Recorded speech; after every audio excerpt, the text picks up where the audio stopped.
Shalom Bapak Ibu Saudara yang dikasihi dalam nama Tuhan Yesus Kristus. Puji nama Tuhan, kita telah melewatkan masa Advent dari yang pertama sampai yang keempat, lalu juga perayaan Natal dan juga ibadah Natal. Rangkaian acara tersebut membuat kita kembali mengingat bahwa ada amazing love atau kasih Allah yang mengaruniakan anaknya supaya kita semua dapat diselamatkan. Karena kasih Allah, kita pun juga mendapatkan masa depan atau hari depan yang penuh dengan harapan. Karena itu, kita perlu untuk berharap kepada rencana-rencana Allah. Karena rencana Allah didasari oleh kasih-Nya kepada manusia dan rencananya pun tidak pernah gagal. Amin. Bapak Ibu dan Ibu sekalian, karena itu saya akan membawa renungan dengan judul God's Plan atau rencana Allah yang diambil dari Yeremia 29 ayat 11. Saya akan membantu Bapak, Ibu, Saudara sekalian untuk membacakan Yeremia 29 ayat 11. Sebab aku ini mengetahui rancangan-rancangan apa yang ada padaku mengenai kamu.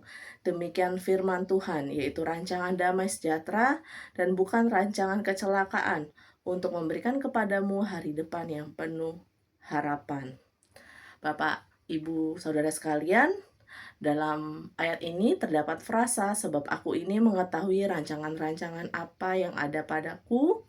Dalam frasa rancangan apa yang ada padaku mengenai kamu, dalam Alkitab versi King James Version menggunakan kata I think towards you. Artinya Tuhan memikirkan kita satu persatu. Kita semua itu spesial, lalu Tuhan memikirkan perkara-perkara kita satu persatu. Ya, bayangkan Bapak Ibu Saudara sekalian berapa banyak manusia di dunia ini, tapi Tuhan memikirkan kita, membuat rencana-rencana kita satu persatu sesuai dengan kadar kita, kondisi kita, kemampuan kita. Makanya dari sini kita belajar bahwa sebaik-baiknya rencana manusia, rancangan Allah itu lebih daripada itu, karena kedaulatan Allah yang bertindak terhadap segala rancangan manusia. Dan rancangan Allah bukan rancangan yang kacau, ya, rancangannya penuh dengan damai sejahtera dan bukan rancangan kecelakaan, ya. Rancangan Tuhan menghasilkan pemulihan yang utuh. Artinya dalam rancangan Tuhan terhadap manusia tidak ada kesakitan, tidak ada kesedihan, kepedihan, tidak ada duka cita dan lain sebagainya. Tetapi mengapa saat kita menghadapi kehidupan kita sehari-hari, kita menemukan masalah? Itu semua karena Tuhan ingin membentuk kita menjadi orang-orang yang kuat. Ya, kitab Yeremia sendiri ditulis berdasarkan kesaksian Yeremia dan nubuatan Allah melalui Nabi Yeremia. Dia menyaksikan betapa hancurnya bangsa Israel ketika dijajah, betapa banyak sekali beban, masalah yang dialami bangsa Israel, tetapi Tuhan bernubuat dan membuktikan bahwa bangsa Israel akan mendapatkan pemulihan setelah 70 tahun. Ya, dari situlah Yeremia melihat bahwa Allah memberikan masa depan yang penuh harapan. Di atas segala masalah-masalah yang dialami bangsa Israel, Tuhan memulihkan bangsa Israel. Sama seperti kita, dalam kehidupan kita, kita pasti tidak lepas dari berbagai macam masalah.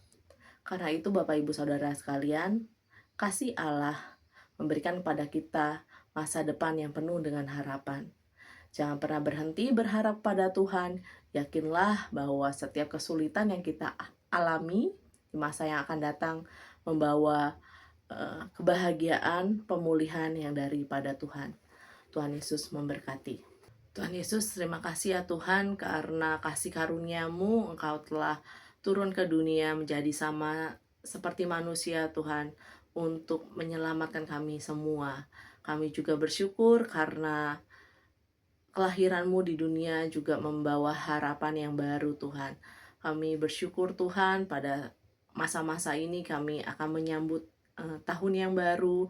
Kiranya pada saat kami mempersiapkan diri untuk membuat resolusi. Berkati supaya kami mengingat bahwa rancangan Tuhan melebihi daripada rancangan manusia. Berkati supaya kami di tahun yang baru ini semakin giat dalam beribadah, semakin menggantungkan hidup kami ke dalam tangan-Mu ya Tuhan. Berkati ketika kami menghadapi masalah persoalan hidup, kiranya kami mendapatkan kekuatan baru daripada-Mu ya Tuhan. Kami serahkan Tuhan segala kegiatan hidupan kami selanjutnya, dalam nama-Mu kami berdoa. Amin.